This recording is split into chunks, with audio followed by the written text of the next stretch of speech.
Kapiling mo na ang babae. Malaman, pero manyaman. Makinis. Mula ulo, mukhang talampakan. Hanggang talampakan. Tara na at makipag-ututang dila kay Laika Barista!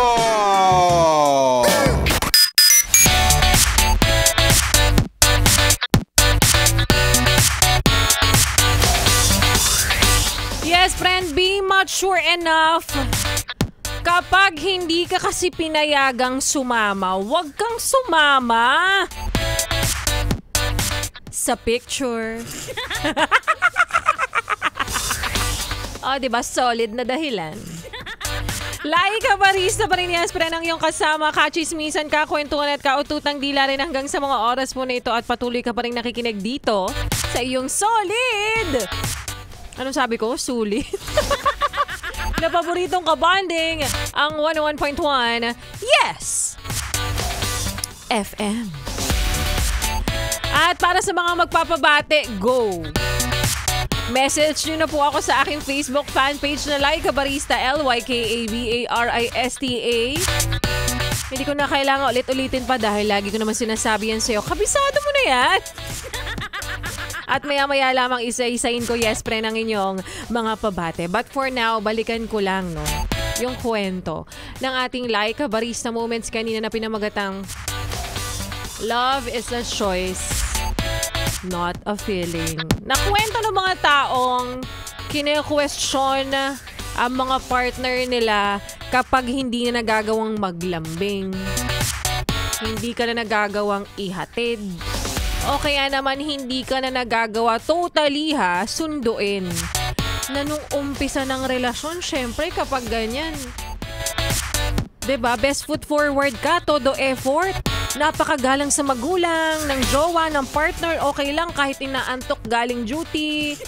Okay lang kahit puyat ka, pero nung tumagal, unti-unti na nang nawawala ang lahat ng ito. Why? Na ang tanong nga, kapag ba nababawasan yung paglalambing at effort, hindi ka na niya mahal? Hindi naman. From the word itself, nababawasan ba? Nababawasan nga lang, di ba? Bakit nagagalit ka? Pero hindi naman nawawala. Pero pwede ring maibalik, di ba? Pero ang sure, nababawasan ang ipon. Kasi maluho kang damuho ka. Charot. So, hindi kailangang mabawasan o mawala rin ng gana kasi hindi na siya tulad ng dati. Dahil ang pagmamahal ay isang desisyon na kailangan mong gawin araw-araw. Kaya kung pinipili mo siyang mahalin ngayon dahil ginusto mo yan. Hindi dahil siya ay makinis. Hindi dahil siya ay may resort.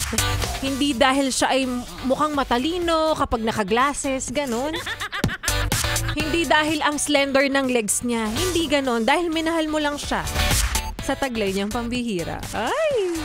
Pero ibang usapan na, yes, pero ha, kapag siya may pera, may property sa Puerto Galera, at may sariling bahay sa New Manila, ako na ang nagsasabi sa'yo, yes, friend. Please lang, manatili ka kahit ang sakit-sakit na. Doon tayo sa practical. Charot. Kopya? Kopyang kopya. O siya, para sa mga yes pero natin patuloy na nakikinig sa mga oras na ito, happy listening po sa inyong lahat at sa lahat po ng mga nagme-message sa aking Facebook fanpage. Ayan, pasadahan lang natin ng very quick. Ayan, 5, 4, 3. Ang bagal internet, wag na. Charot. Eto, sige. Happy listening kay Nino Uzi Obsena, kay Angeles Luis Renante Amper, Alfred Marcelino, Adi Castiglione. Ganda naman ng surname. Maximo Pareha, Janeline Lagrante, Albert Mojares, and Nadi Lloyd. Happy listening. At para sa mga nag-aabang na bakit naman wala kayong pinamigay today, Laika Barista, huwag po tayo masyadong oportunista. May araw pa ng bukas, malay mo naman isa ako sa mamigay. Malay mo naman sa August 6. O kaya naman sa 7. Tandaan nyo, hindi matatapos to hanggat hindi kayo nananalong lahat. Okay? Kopya? Kopyang kopya. O siya, ituloy ba natin, yes, para ng pakikinig mo sa mga kantahan natin ngayon pong hapon kasama ang susunod na programa, Ganda Wanda. At ang mga kantahan ko, dito pa rin sa iyong solid na paboritong kabanding, ang 101.1? Yes, FM. Solid.